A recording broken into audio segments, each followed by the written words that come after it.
हमारे banking system की एक काली सच्चाई है जिसके बारे में हम लोगों को कभी बताया नहीं जाता।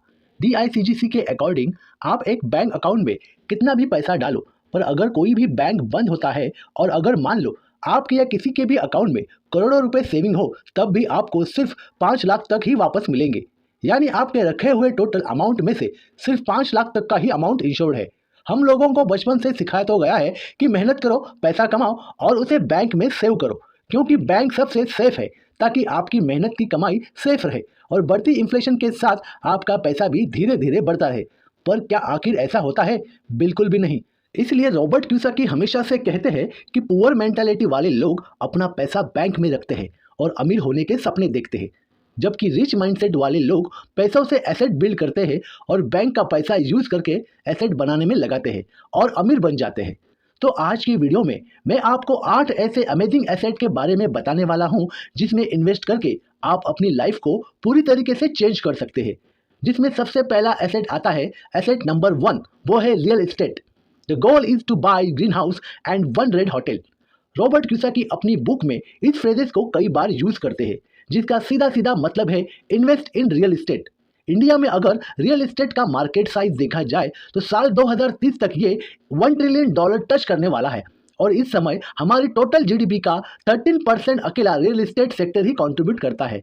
ऐसा इसलिए क्योंकि आने वाले सालों में भले ही जॉब खत्म हो जाए, एआई सिस्टम सारा काम टेक ओवर कर ले, हर काम ऑटोमेटिक हो जाए, पर लोगों के घरों की डिमांड तो हमेशा रहेगी और साथ ही अर्बनाइजेशन की वजह से बिजनेस भी खुलेंगे।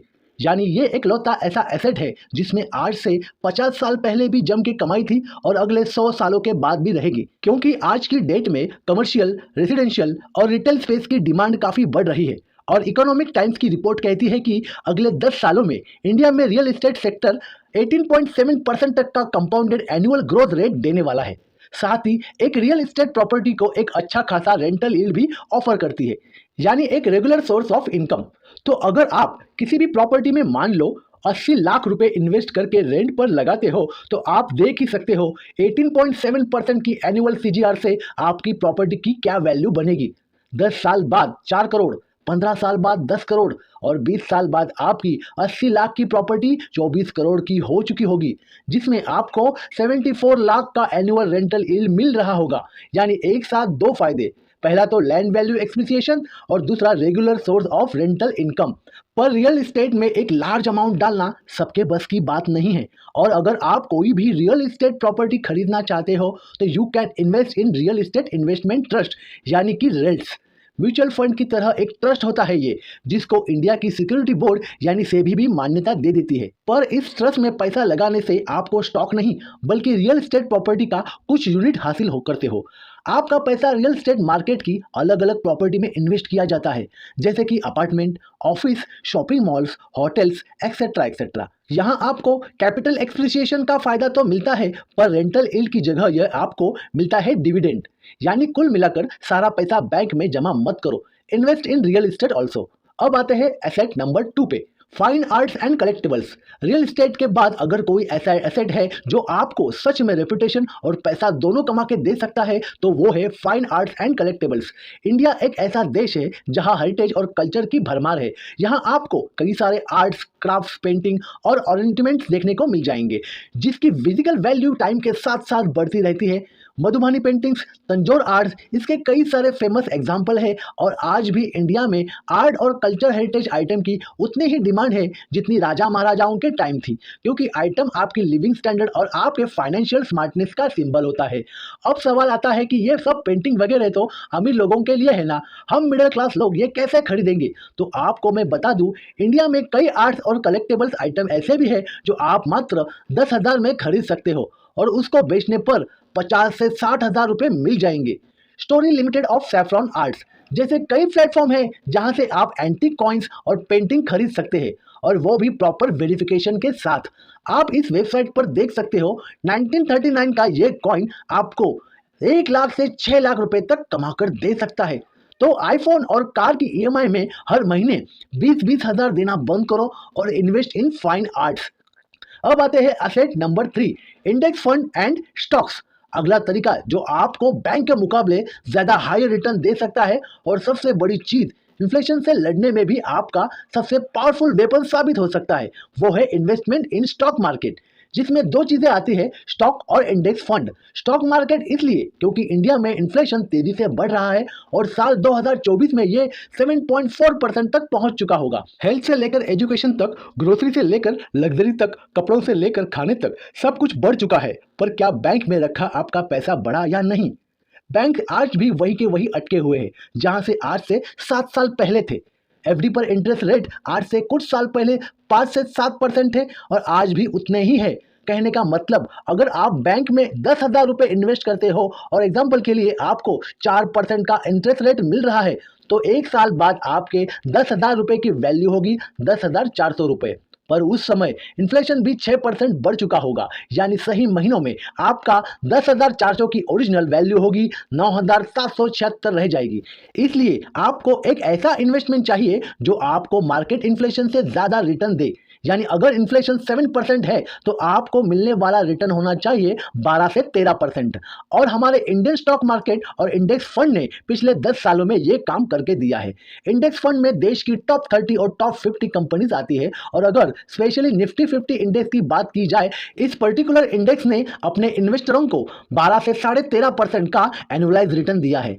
और सबसे अच्छी बात तो यह है कि इंडेक्स फंड और स्टॉक में आप एसआईपी के जरिए भी इन्वेस्ट कर सकते हैं। यानी आपको एक साथ 50 लाख रुपए डालने की जरूरत नहीं है, बल्कि आप हर महीने अपनी सैलरी का कुछ हिस्सा जैसे 5,000, 10,000 या 15,000 रुपए इंडेक्स फंड में इन्वेस्ट कर सकते हो। जहां आप देख ही सकते हो कि 20 साल के बाद इन्फ्लेशन एडजस्ट करने के बावजूद अगर आप 15,000 रुपए हर महीना इन्वेस्ट कर रहे हो और अपने इन्वेस्टमेंट को हर साल 10% से इंक्रीज कर रहे हो और आपको 13.5% का रिटर्न मिल रहा है, तो 20 साल बाद उन पैसों की वैल्यू 1.2 करोड़ हो जाएगी। अगर यही सेम पैटर्न अगले 5 साल और फॉलो करते हो तो आपको मिलेंगे 1.6 करोड़ रुपए। और ऐसा इसलिए क्योंकि इंडेक्स फंड इन्वेस्टमेंट ही एक ऐसी चीज है जहां आपको पावर ऑफ कंपाउंडिंग देखने को मिलती है, और यही पावर ऑफ कंपाउंडिंग आपके और आपके फाइनेंशियल फ्यूचर के लिए सबसे बड़ा एसेट साबित हो सकती है।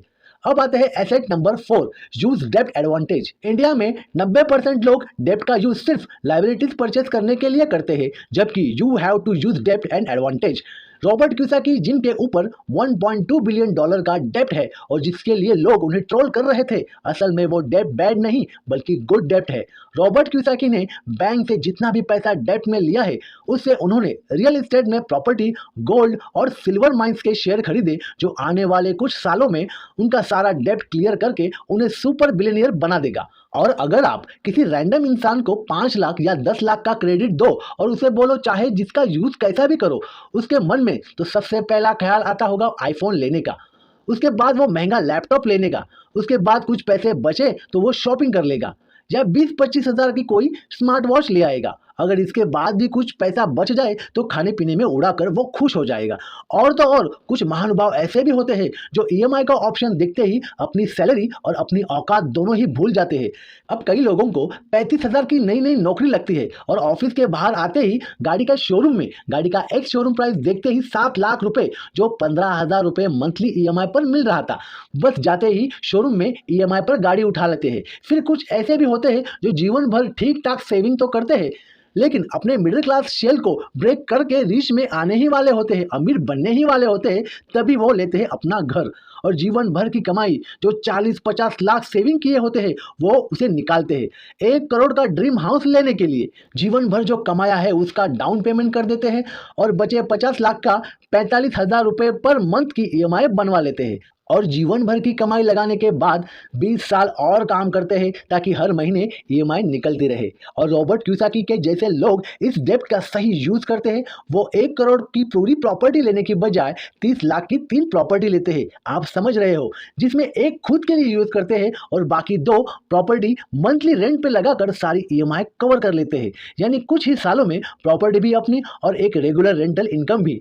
ये हुआ डेब्ट का सही यूज। अब आते हैं asset number 5, by the real deal gold and precious commodities. Cash coins और पेपर नोट ये सब गवर्नमेंट के द्वारा क्रिएट की हुई करेंसीज है, जिसका आज तो अस्तित्व है और कल का कोई पता नहीं। हम इंडियन से अच्छा इस बात को कौन जान सकता है कि डिमोनेटाइजेशन के टाइम पर क्या हुआ था। इसलिए बाय द रियल डील यानी गोल्ड, क्योंकि गोल्ड ऐसा एक मोड है जो हर देश, हर शहर और हर घर में आज भी एक्सपेक्टेड है, चाहे वो नया हो फिर पुराना। अभी शादियों का सीजन चल रहा है और ऐसे टाइम पर गोल्ड के भाव आसमान छू रहे हैं, इसलिए रॉबर्ट क्यूसाकी इसको गोल्ड्स मनी भी कहते हैं। इसमें गोल्ड, सिल्वर और कई नेचुरल कमोडिटीज जैसे energy resources, food life stock आते हैं जो हमारी अर्थ पे एबंडेंस में है और जिसके बिना जीवन मुश्किल है। अपने एक इंटरव्यू के दौरान रॉबर्ट क्यूसाकी एजुकेशन सिस्टम को ब्लेम करते हुए कहते हैं, स्कूल्स में हमें पढ़ाते हैं ताकि हम बड़े होकर पैसा कमा सके, कैश अर्न कर सके और उसके मुताबिक ये कैश आपकी सफलता की चाबी है। जबकि मैं समझता हूँ कि ये कैश कुछ नहीं, मात्र एक टॉयलेट पेपर के समान है। इसकी अपनी खुद की कोई वैल्यू नहीं है। ये एग्जैक्ट कहना था रॉबर्ट क्यूसाकी का। इसलिए इन्वेस्ट इन रियल डील और आपको भी अपनी इनकम का एक हिस्सा बचाकर गोल्ड और सिल्वर जैसी कमोडिटीज के लिए रखना चाहिए, क्योंकि बाकी सब चीजों के दाम चाहे घट जाए लेकिन गोल्ड हमेशा धीरे धीरे बढ़ता रहेगा। और आज देखो इंडिया में गोल्ड 66,000 तक पहुंच गया है और आगे भी इसी रफ्तार से बढ़ता रहेगा। गोल्ड और सिल्वर के अलावा जो सबसे इंपॉर्टेंट कमोडिटीज है वो है एनर्जी और लाइफ स्टॉक रिसोर्सेज। आने वाले 10-20 सालों में इंडिया में ईवी इंडस्ट्रीज बड़ी तेजी से बूम करने वाली है। इसलिए एनर्जी और सोलर पावर कंपनीज में इन्वेस्ट करके आप फ्यूचर ग्रोथ की गारंटी बिल्ड कर सकते हो। ठीक इसी तरह जिंदा रहने के लिए हर इंसान को लाइव स्टॉक और एग्रीकल्चर प्रोडक्ट कंज्यूम करेगा ही करेगा। इसलिए put your money in inquiry commodities. अब आते हैं एसेट नंबर 6, डिजिटल प्रोडक्ट्स। आजकल देखो दुनिया में डिजिटल का ज़माना है। हर कोई अपने मोबाइल और कंप्यूटर स्क्रीन से चिपका रहता है और सबसे ज़्यादा कोई चीज़ कंज्यूम की जाती है तो वो है कंटेंट, जैसे कि document, audio books, video courses, apps, website जैसे प्रोडक्ट आपके लिए गेम चेंजर साबित हो सकते हैं। पुराने ज़माने में लोगों के पास टेक्नोलॉजी और रिसोर्सेज का इतना एक्सेस नहीं था और ना ही उन्हें इतना इंटरेस्ट था, पर आजकल हर कोई डिजिटल प्रोडक्ट और कोर्सेज को कंज्यूम भी कर रहा है और उससे इंस्पायर्ड होकर खुद नए प्रोडक्ट और कंटेंट क्रिएट भी कर रहा है। इंडिया की ई कॉमर्स मार्केट इस समय $325 बिलियन की है और 2030 तक ये नंबर $800 बिलियन तक पहुंचने वाला है। अगर हमारे ट्रेड पॉलिसी सही रहे तो जिसमें डिजिटल एसेट्स का कंट्रीब्यूशन $726 मिलियन का है और जब से इंटरनेट सस्ता हुआ है, एजुकेशन, फूड, टेक्नोलॉजी और यहाँ तक कि मेडिकल फैसिलिटी भी ऑनलाइन अवेलेबल है। ऐसे में मान लो आप भी कोई डिजिटल प्रोडक्ट क्रिएट करके या कोई कोर्सेज क्रिएट करके लोगों को सेल करते हो, जैसे कि यूमी, अम्प्रेड, इन सभी वेबसाइट पर इन्होंने कोर्सेज अपलोड किए हैं और कोई चाहे तो बार बार इन कोर्सेज को खरीदा जा सकता है, खरीद सकता है और जितनी बार भी उन कोर्सेज को वो परचेज करेगा, ये प्लेटफॉर्म आपको एक फीस देते रहेंगे, जिससे आपकी रीच और आपका पैसा दोनों बढ़ेंगे। यानी इसमें कॉस्ट ऑफ रिप्रोडक्शन बिल्कुल जीरो है। बस एक बार काम करो और फिर बार बार उसकी रॉयल्टी एंजॉय करो। अब आते हैं एसेट नंबर 7 पर, फॉरेस्ट्री इन्वेस्टमेंट। एनवायरमेंटल बेनिफिट्स के साथ साथ अगर कोई एक long term source of finance build करना चाहते हैं, then do forestry investment. Forestry में टिम्बर और नॉन टिम्बर प्रोडक्ट लगाए, उगाए और बेचे जाते हैं। इंडिया में बैम्बू और सैंडलवुड यानी चंदन की लकड़ियां की काफी फेमस है और काफी कॉस्टली है। ये कर्नाटका और केरल जैसे पार्ट्स में आपको ऐसे पेड़ अक्सर देखने को मिल जाएंगे। वो इसलिए क्योंकि इसका कॉस्ट ऑफ सेटअप बहुत सस्ता है और 4-5 साल के बाद आपको टिम्बर की वैल्यू और उसकी डिमांड के अकॉर्डिंग पैसा बहुत ज्यादा मिलता है। बैम्बू का यूज फर्नीचर बनाने में, क्राफ्ट्स बनाने में किया जाता है, वही सैंडलवुड का यूज फर्टिलाइजर, मेडिसिन और स्किन केयर प्रोडक्ट बनाने में किया जाता है। इसी वजह से ये काफी प्रेशियस वुड माना जाता है। और अगर इंडिया का टिम्बर मार्केट साइज देखा जाए तो साल 2029 तक बढ़कर ये $22.5 बिलियन का होने वाला है। सवाल तो ये आता है कि आखिर एक मिडिल क्लास इंसान इसमें कैसे इन्वेस्ट करेगा। तो सबसे पहले अगर आप फॉरेस्ट्री शुरू कर सकते हो, जहां पर आप पर हेक्टर सैंपलिंग और मेंटेनेंस के लिए आपको 25 से 30 हज़ार रुपये तक का खर्चा आएगा। यानी अगर आप 10 हेक्टर लैंड लेते हैं तो आपको 3-4 लाख रुपए लगेंगे और 10 से 12 हज़ार रुपये पौधों का कॉस्ट लगेगा। और 4-5 साल बाद आप अपने इन बैम्बू सैंपलिंग से 30 से 50 हज़ार पर एकड़ अर्न कर सकते हो। नंबर 2, अगर आपके पास इतने फंड्स नहीं है तो आप टिम्बर इन्वेस्टमेंट स्कीम में इन्वेस्ट कर सकते हो। टी ग्रो एग्रो फॉरेस्ट्री और तमिलनाडु की कई ऑपरेटिव अथॉरिटीज मिडिल क्लास लोगों को 25,000 में फॉरेस्ट लैंड के छोटे छोटे हिस्सों की ओनरशिप देती है। नंबर 3, इसके साथ आप कार्बन क्रेडिट प्रोग्राम और बायोफ्यूल इंडस्ट्री भी बिल्ड कर सकते हो, जिसमें गवर्नमेंट आपको कई तरह की सब्सिडीज और टैक्सेस बेनिफिट भी देती है। यानी कुल मिलाकर एक ऐसा इन्वेस्टमेंट जो गवर्नमेंट के लिए, सोसाइटी के लिए और आपकी फाइनेंशियल वेल बाइंग के लिए, तीनों के लिए अच्छा है। अब आता है अगला asset asset number 8, build a brand.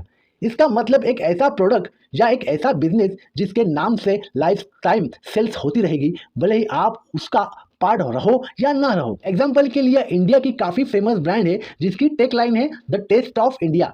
जरा कमेंट करके बताओ कि ये कौन सी कंपनी है और इस कंपनी ने अपने प्रोडक्ट में कुछ ऐसी चीजों का यूज किया है जिससे इनका टेस्ट लोगों की जुबान पर बढ़ गया है और अब इनके ब्रांड नाम से ही जो प्रोडक्ट लॉन्च होते हैं उस पर हर एक कस्टमर को ट्रस्ट ही है कि ये प्रोडक्ट सही ही रहेगा। यानी आपका ब्रांड एक ऐसा एसेट है जो आपको बिजनेस और आप फाइनेंशियल पोजीशन को चार चांद लगा दे सकता है। जो कुल मिलाकर ये बात यह है कि अपना सारा पैसा बैंक में रखने की बजाय सिर्फ ज़रूरत का पैसा रखो और बाकी पैसों को एसेट बिल्ड करने में इन्वेस्ट करो।